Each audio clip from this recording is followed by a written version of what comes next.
You're listening to Self-Conscious with Chrissy Teigen, an Audible original podcast.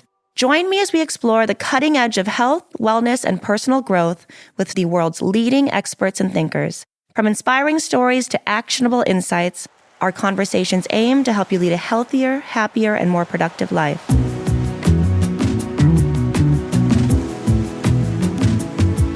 Before we get into today's episode, I just want to be real with you for a second. This one's about the complications that can arise with pregnancy, the scary stuff, the painful stuff, the stuff no one really warns you about. And look, I don't care how many books you've read or how many apps you've got, how organized your birth plan is. Nothing prepares you for that awful silence in the doctor's office or the look on the doctor's face when they're about to tell you news no one should ever have to hear. There's this weird kind of loneliness that comes with it, because while everyone else is posting their bump pics and throwing baby showers, you're sitting there juggling risk factors, medical charts, and heartbreak, and maybe no one around you even knows. My guest today is Emily Oster, a parenting data expert and economist whose latest work, The Unexpected: Navigating Pregnancy During and After Complications, is all about the parts of pregnancy that we prefer to keep quiet: miscarriage, stillbirth, preeclampsia, postpartum mental health. She joins us to talk about what happens when pregnancy doesn't go as planned and how to move forward, not just with more information, but with more power, more clarity, and a little more compassion for ourselves along the way. Emily Oster, welcome to Self-Conscious.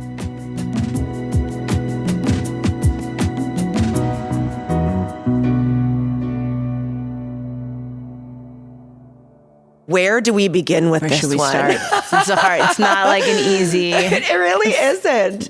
This topic is just so heavy, obviously, but I was really excited to have you here to be able to talk about it, because when I am out and about, my pregnancy journey and IVF journey and pregnancy loss journey is what I get approached about the most, more than pasta sauces or more than John's music or anything else I've done. People really love to feel seen in this space.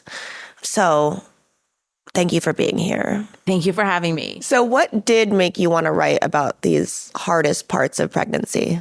So my first book is about uncomplicated pregnancy. It's called Expecting Better, and I wrote it when I was pregnant the first time. And I then spent a decade talking about that book with people, and many of them would come and say, your book was so great. I loved it during my first pregnancy. I read it, but then this happened, or then I had a miscarriage. Then I had hyperemesis. Then I had postpartum depression, and I need more answers. I want to know. And the first question everyone always is just, is it going to happen again? You know, now we're thinking about another kid. Is this going to happen again? And I did not have answers for them. And so this book is really unlike most of the other stuff I write, which kind of comes out of the things that I experienced as a pregnant person or as a parent. This really comes out of a desire to answer the questions that I get from others, and to try to help people both answer the question, is this going to happen again? What does the data say? But also help them with this question of like, how do I interact with the medical system? The other thing I will say is I don't think that we talk about this enough. People talk more about first trimester miscarriage than they once did. I think that's more acknowledged. But the range of complications of pregnancy are very large.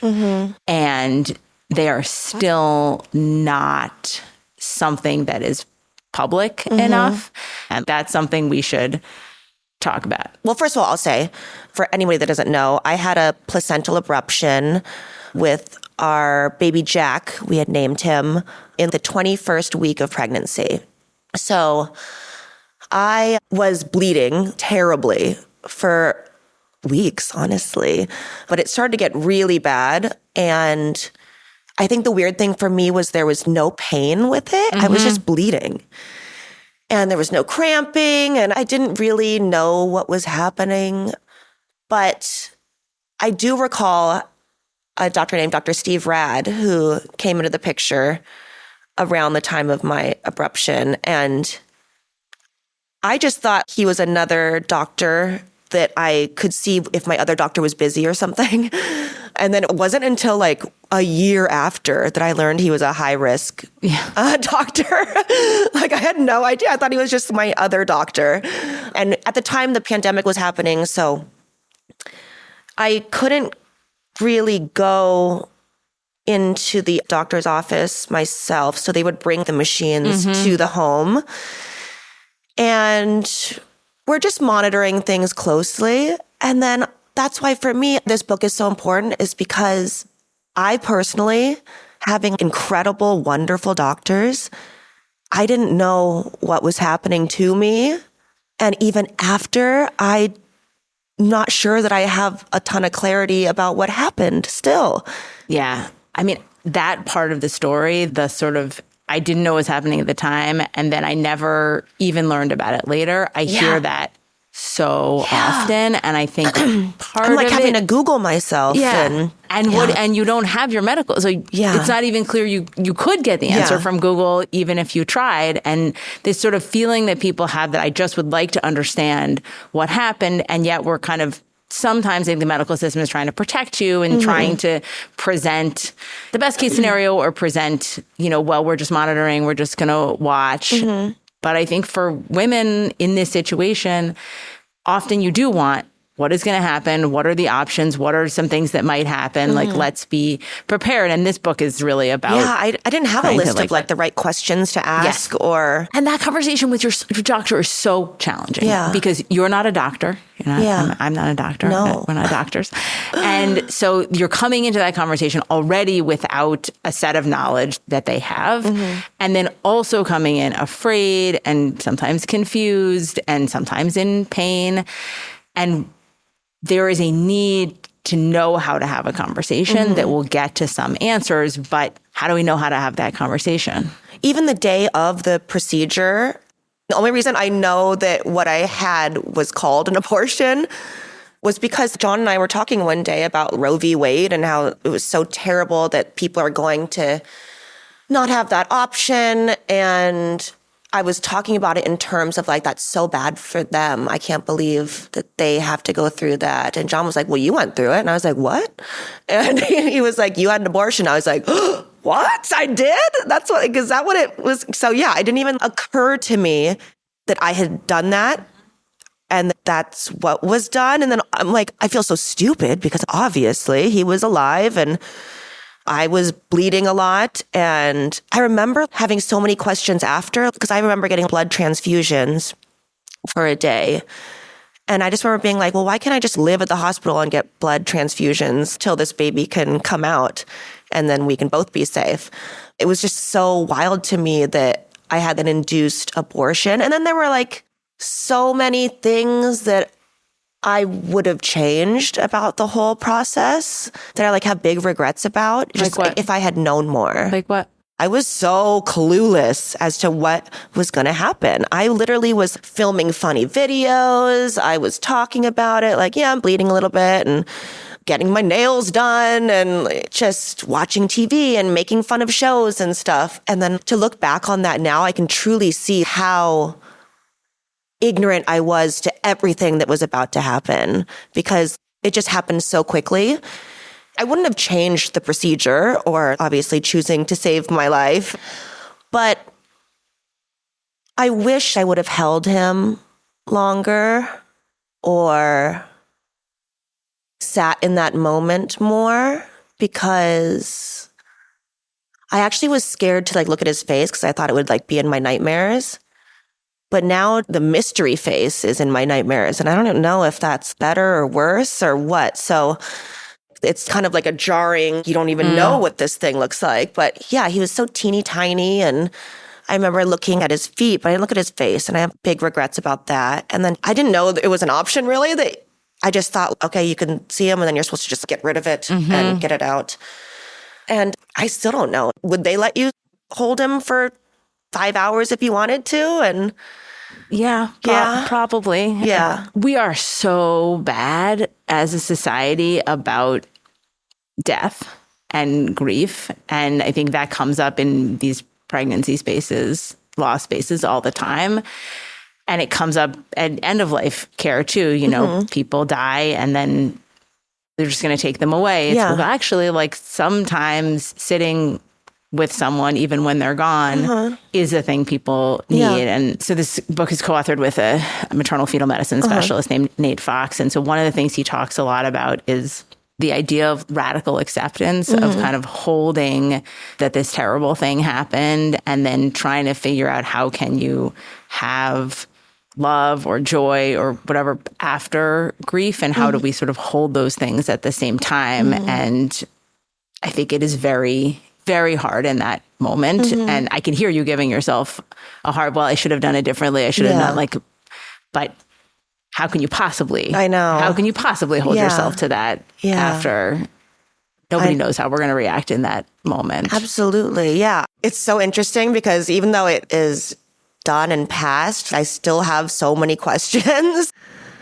I try not to think about, obviously, because it's so dark, but I don't feel like I still have any clarity on a lot of things. So, like, can I ask, when you got pregnant again, did you have these conversations about, you know, would this happen again and what? No. Wow. Yeah, I really didn't. Yeah, when I got pregnant with SD, we had a surrogate at the same time. I was trying to have a baby at the same time as her so they could be like twins, basically. But my doctor would not let me because I did IVF. So I could have put 2 embryos in, but they were not feeling that exactly. Yeah. So, and you know what's so crazy to me is that I actually just went and did my like annual checkup thing, and my doctor is very... John has high cholesterol, high blood pressure, and I just found out that I have high blood pressure. And then right before you arrived today, I was looking up like causes of placental abruption because I'm still researching my own case. And it said high blood pressure and preeclampsia. And I'm like, oh yeah, I had those things. And I still have high blood pressure. And I don't know if my high blood pressure was regulated with SD or if I was supposed to be doing things in a different way. Like, thank God it all worked out. But so placental abruption is almost always just a random occurrence that just happens and doesn't particularly happen. I mean, it can happen if you are in an accident. It's the reason they tell you not to go skiing during pregnancy. You fall down. You can that kind of thing can be a source or a car accident.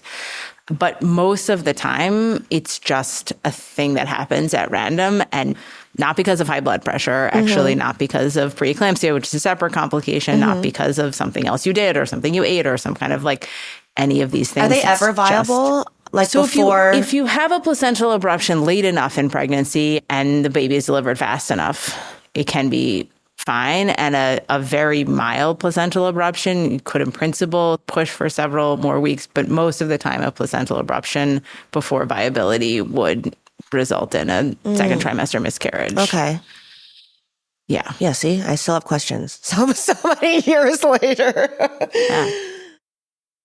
I remember hearing so much about people's crazy childbirth stories. Yeah. Like everyone's always like, oh, the heartbeat, we couldn't find it, we couldn't do this. It was always like, and the story is always so big and crazy. And then, you don't really hear about the loss part as much, obviously, because it's like, some people are like ashamed or just try to distance themselves from it so much. But yeah, everybody's so willing to talk about their crazy childbirth story and knowing that their baby is healthy now and wonderful and everything's great.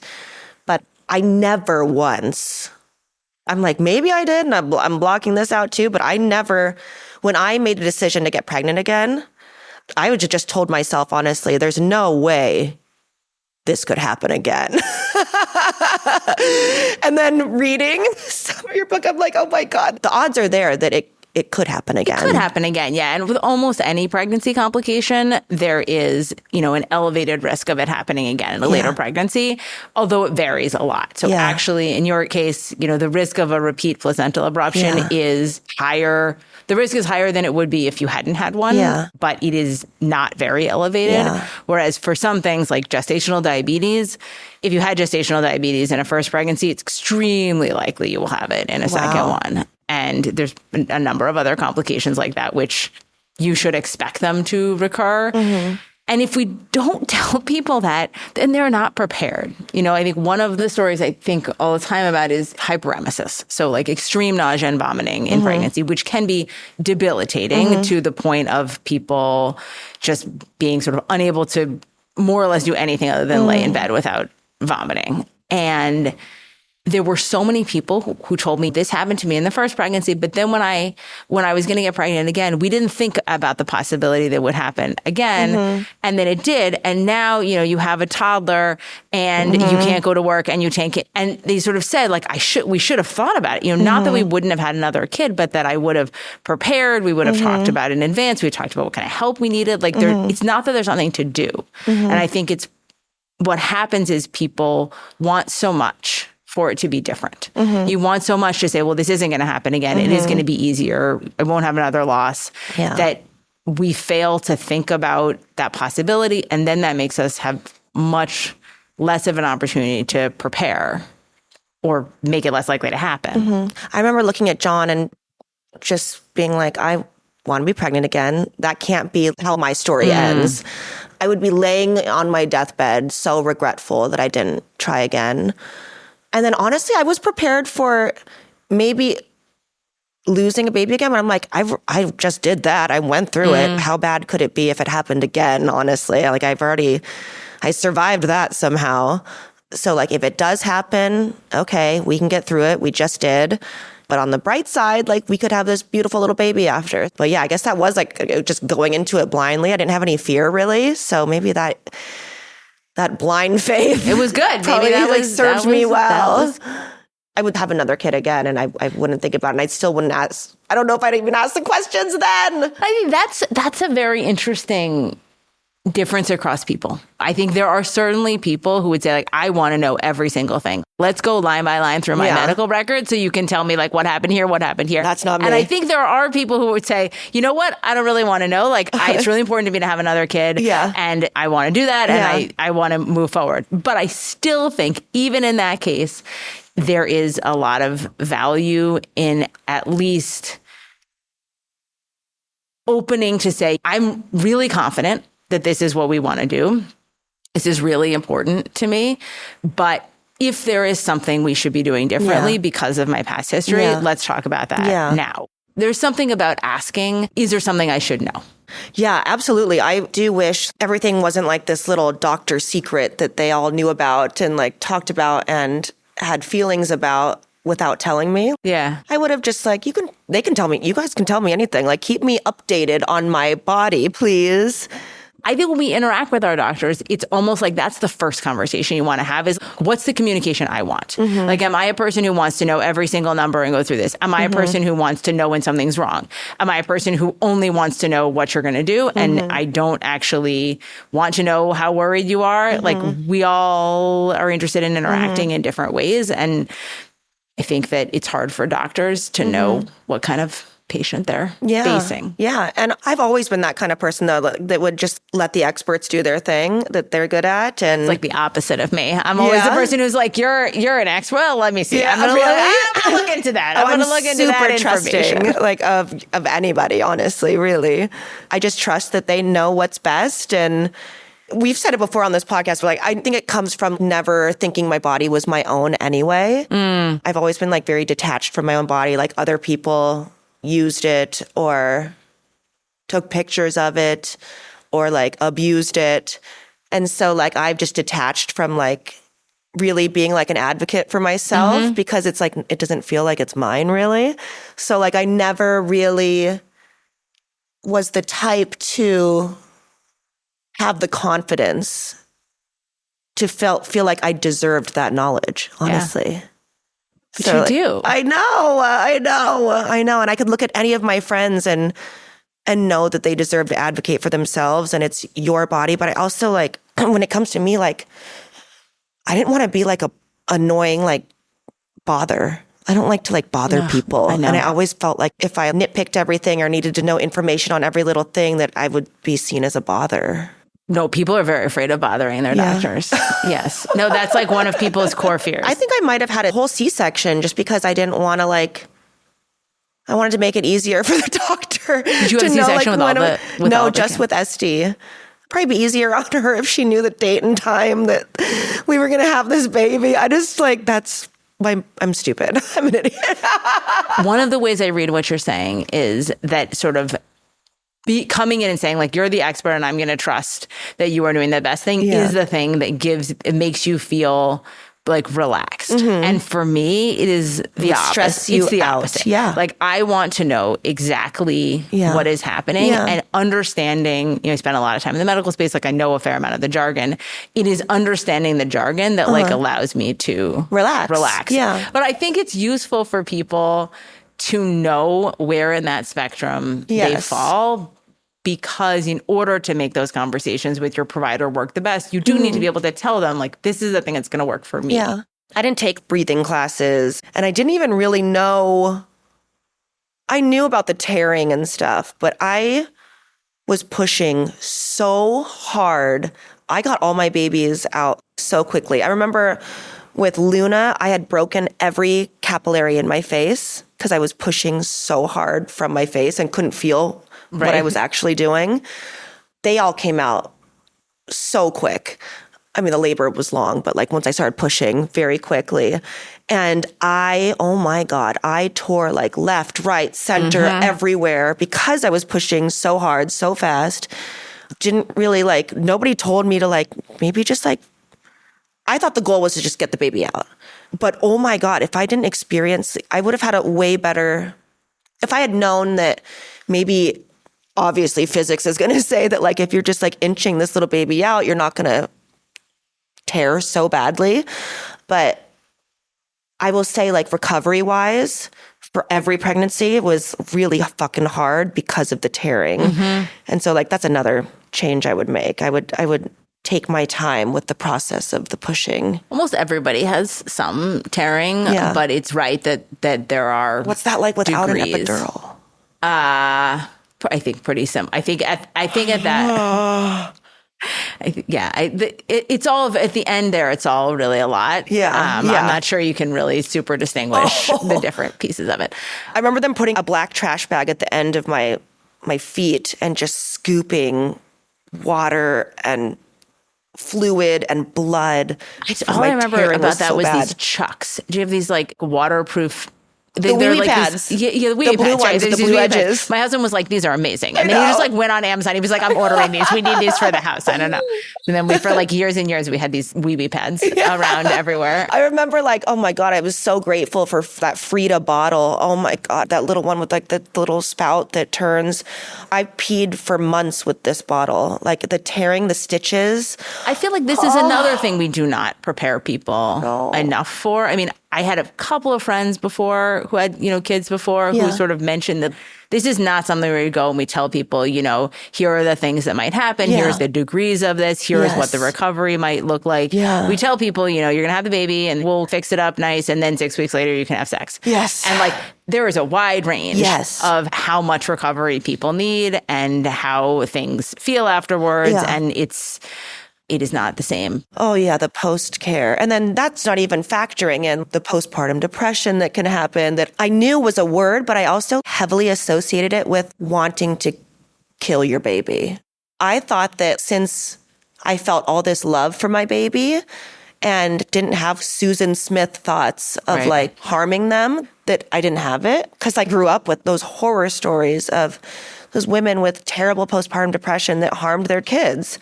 And I never was able to associate that with myself because I loved my little babies so much. And so it was shocking to me, even being diagnosed with it. I didn't even bring it up. I had to go to my doctor and he took one look in my eyes and he just said, "How are you?" And then I remember being, "The baby's so good." And he's like, "How are you?" And I just went, "Whoa," and I just lost it.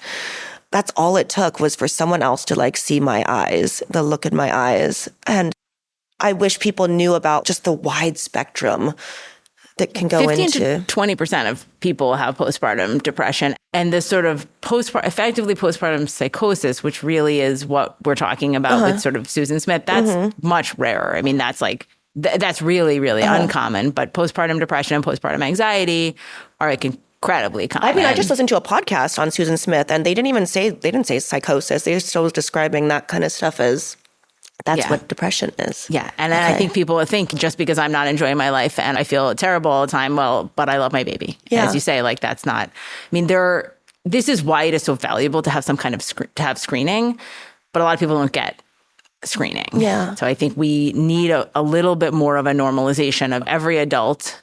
I think basically every adult in the house should do a depression screen like every 2 weeks. I will tell you right now, I didn't even know that there was one. I didn't know. You can get it on the internet.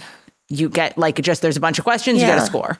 And this isn't how we diagnose depression. Eventually you need to see a doctor, but there's a sort of simple way to just have everybody answer a bunch of questions, add up their score and be like, okay, how are we doing? And I would have, in my perfect world, I would have everybody's partners do it too, because postpartum depression in a different way can happen for dads and non-birthing partners as well. And it's almost never diagnosed. I do think I was given that by my gyno after. I feel like it. That's so interesting. I really I just kind of assumed that if you felt like you had it, and that's all you needed. But I do those score things often because I do a lot of ketamine therapy with IV. And every session you have to fill out this very long questionnaire. And one is like the anxiety scale. Yeah. And then one is depression, basically. But yeah, I don't remember there ever being like a specific postpartum one There's in my life. A specific postpartum one. Who is giving that?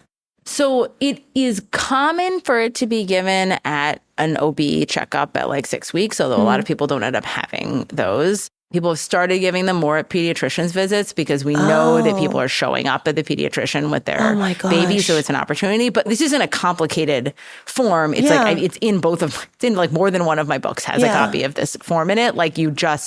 It's just a very simple set of questions. And I think partly the value of having people do it at home is, when you go out to the pediatrician, again, there's this sort of experience with the doctor, like, I don't want to bother them. What the answers are. It's just not a sneaky form. It's like a Cosmo quiz. It's like, how are you feeling? That the answer is looking for no, I always feel happy. I'm always doing my Kegels for sex, whatever it is. The answers that they're looking for. And so I think when people are in a situation in which they're doing this with a doctor, my guess is this is underdiagnosed relative if we said, do this honestly in your house when you are not feeling pressure from someone else to perform in some way. What do you hope this changes, not just for parents, but for doctors, systems, and the broader conversation around pregnancy?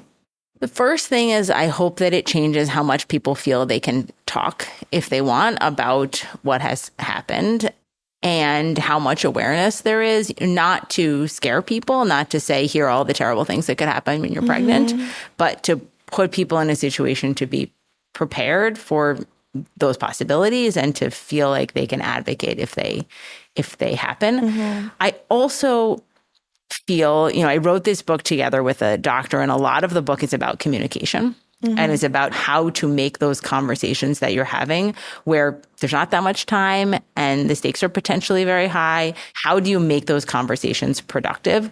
And I think that is a message that could be heard by both patients, but also by their doctors. And I hear a lot of people who don't feel listened to, and a lot of doctors who feel like their patients are questioning them in a bad way, but just that they're sort of up against something where they're trying to explain something and people are not understanding it and they are trying to do the best, but it's a complicated medical situation. If we can improve the understanding on both sides and the sense of how to have those conversations, that would be one of our significant goals. Yeah, and this is all assuming you have a doctor that you feel comfortable enough talking to or bringing these things up. And one of the things we do talk about in the book is how do you decide if you should get a different doctor? Yeah, Because I think that your doctor needs to fit you. Yeah. And there can be amazing doctors who are not the amazing doctor for you.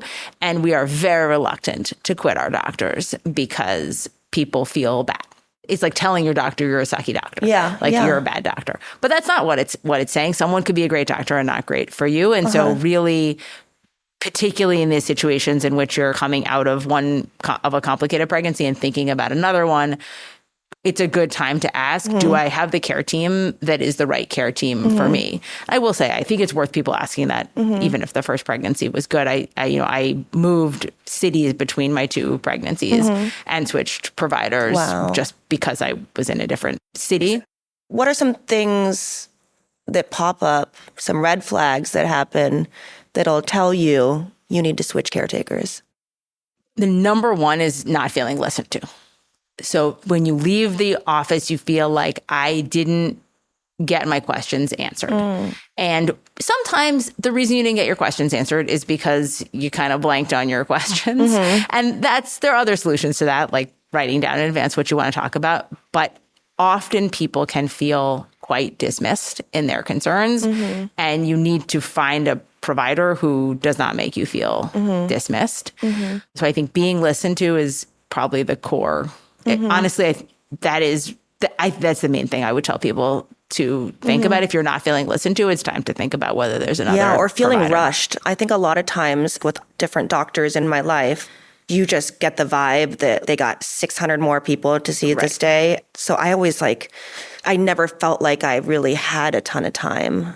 Yeah, and there's a balance because, of course, you don't have that much time, and it is a joint responsibility to use the time effectively. But if you feel like I had significant there's no rule issues, or marker for how long you're allowed to talk to your doctor for. Right. Yes, there's a marker for how long they can bill for. But I think it is, you need to feel that you are getting the care that you need, particularly when things are complicated, but not only when they're complicated.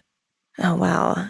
Yeah, I remember with my IVF doctor, who I love, he just there would be so many patients in the hallways waiting for him, this whole, not just for him, but for his whole reproductive health clinic.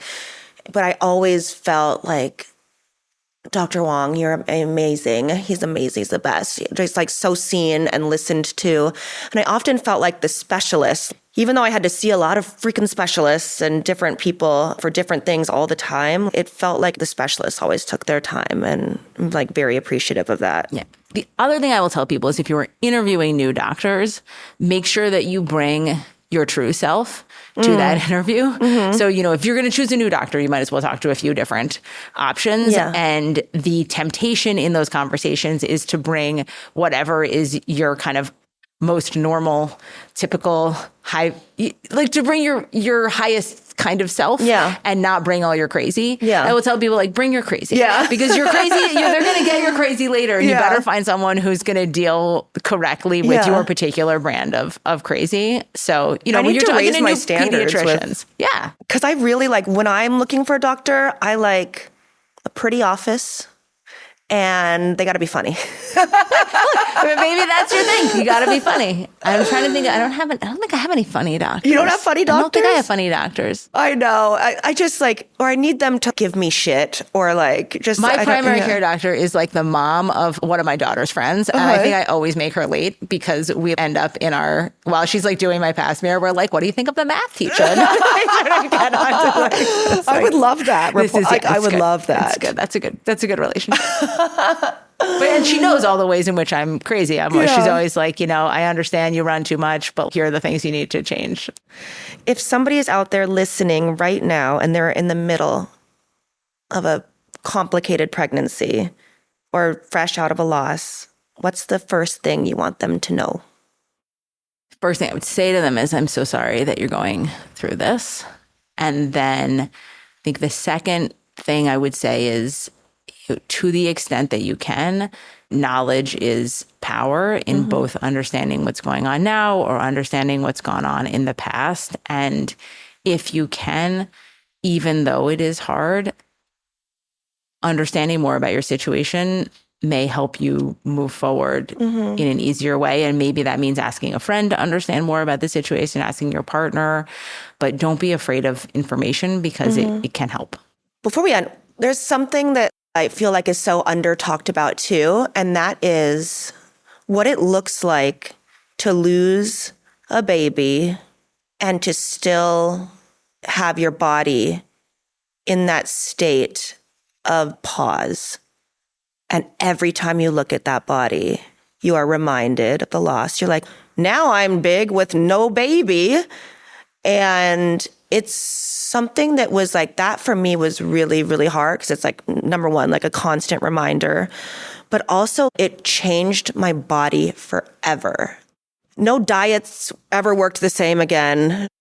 It put my body in this state of pause that I fucking hated so much. And actually, we spoke to somebody on the podcast about GLP-1s and how everyone loved to shame people for it. And I will say that was the only thing that like brought me back to feeling like myself, because I was stuck. I could not lose the weight and I just couldn't look at myself anymore. This like non-working body that was ferociously paused at 20 weeks pregnant for a year, like couldn't do anything about it. It felt like such a dumb thing to talk about because after everything you've been through, you care about like that. But no one ever talked to me about it, or like, how can we get healthy again for the next one? Like, what can I start doing before I get pregnant? And what would have happened? I don't know. Like, what if I got pregnant with that weight on, that pause of the 20 weeks? Would that, I'm starting at a totally different number now for how much I'm supposed to gain. Okay. I gained a lot during pregnancy. I gained like a lot. There's like many things in there, but there's this sort of piece of the grief of a loss at a later stage where, depending on how far along, people will lactate. You know, there's kind of, you come home, stillbirth, 1 in 160 pregnancies ends in a stillbirth. Wow. And in those situations, people often, be recovering as if from a full-term pregnancy and lactating.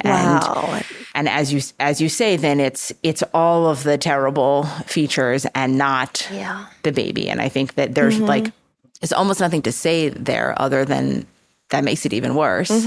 And, there's a few things that people can do to lower some of those symptoms. But at the end of the day, it's just the same kind of recovery. And I think that we do, exactly as you say, make it seem like caring about how you look is somehow how could that be the thing that you were worried about? But we look at ourselves in the mirror every day. And that is part of the identity that we carry. And if the identity that you carry is reminding you all the time of a loss, then that's not good. And to say that somehow wanting to go back to where when we look in the mirror, we are not reminded of that, whatever is the method for getting there, I think that we have to give people grace.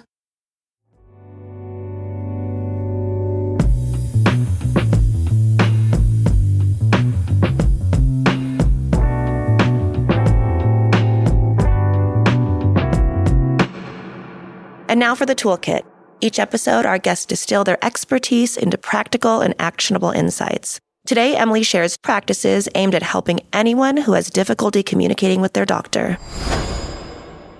All right, Chrissy. So this first exercise I'll call 4 questions. And it is really intended for people who are coming out of a complicated pregnancy and want to talk with their doctor about the possibility of another pregnancy. I think it also applies in other medical situations if you are coming out of something and want to understand how to move forward. So it's really about structuring conversation through 4 questions. So the first question is, what happened? And imagine in this question that you want to get to not just what was the name of what happened, but really what exactly were the circumstances that happened. Can you walk through these events with me, even though that's sometimes very hard? I can't tell you, like, that is so meaningful because I didn't do it. And many years later, haven't asked. There's still a chance. So to say sort of what exactly happened, when did it happen, let me understand everything about the situation. And the second question is, why did it happen to me? And that is a question I think almost anyone has asked in the frame of, why was I punished like this? Why did this happen to me? But here, I want you to reframe that question as, were there any circumstances about my medical history that made this more likely to happen to me? So not, why did this happen to me? What did I do wrong? But just, can we understand if there was something about my situation that made this more likely for me? And that's another way to just understand what happened. And sometimes the answer will be, no, this was just random. And sometimes we will say, well, here is a risk factor that you had that might explain why you were more likely to have this than someone else. So the third question is this going to happen again? And in the pregnancy case, that's the hardest question to answer, but it's also the one I think is most helpful for moving forward. And there are a lot of different things that are going to go into, is something likely to happen again? And some complications are going to be more likely to happen again and are almost certain, and some are going to be very unlikely.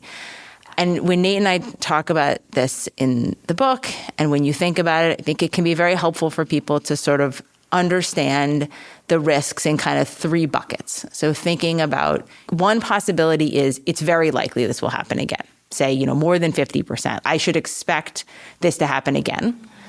A second would be I have an elevated risk, but it's not certain. And then there's a third bucket, which is it's really unlikely this will happen again because it's just an unusual circumstance and not likely to recur.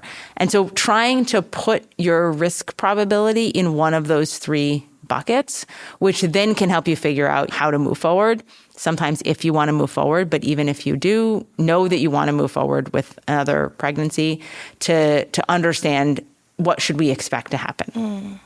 And then the fourth question is, what can we do to make this less likely? And once you have thought about, what really happened, why did it happen to me, what's the likelihood it happens again, then we're in a much better position to ask, okay, what can we do to make this less likely, or what can we do differently? And sometimes the answer to that will be, here's a treatment that can lower the risk. So when we talk about something like preeclampsia, there are treatments that can lower the risk of recurrence, and we want to make sure people get those. But sometimes it's really about being prepared for what we're going to do to treat the symptoms if it does happen again. So in something like postpartum depression, there's a really high likelihood of recurrence. If you've had it with one pregnancy, you're very likely to have it with another. But we know that if we get ahead of that on treatment, if we give people access to medications during pregnancy, or we're really aware to make sure to start using medications right after pregnancy, that can make it much less likely. So again, there's so much in each of these pieces, but if you come into what will be a complicated conversation and you want to make sure you hit these 4 things, that can really help you structure how you're talking about things. I will carry that forever. I definitely absolutely feel so much more empowered to be able to ask these tough questions. That's amazing. So thank you. Thank you for having me. This was such a pleasure. I Tell really John appreciate it. That I can only test out this ability if I get pregnant again. Right. I will totally mention it, yes. If I see him, I will. Thank you so much. Thank you. Thank you.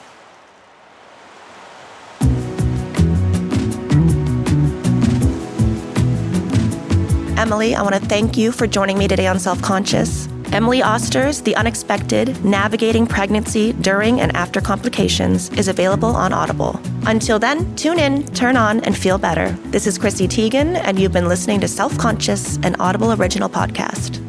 This has been an Audible original, produced by Audible, Q-Code, and Huntley Productions. Hosted by Chrissy Teigen, written and executive produced by Jimmy Jelinek. Executive producers for Q-Code, Shen Yen Hu, and Alexa Gabrielle Ramirez. Executive producer for Huntley Productions, Chrissy Teigen. Executive producer for Audible, Stacey Creamer. Recorded and engineered by Ben Milchev. Filmed by Bridger Clements. Production coordinator, Brian Coulter. Edited, mixed, and mastered by Ben Milchev. Head of Creative Development at Audible, Kate Navin. Chief Content Officer, Rachel Giazza. Copyright 2024 by Audible Originals, LLC. Sound recording copyright 2025 by Audible Originals, LLC.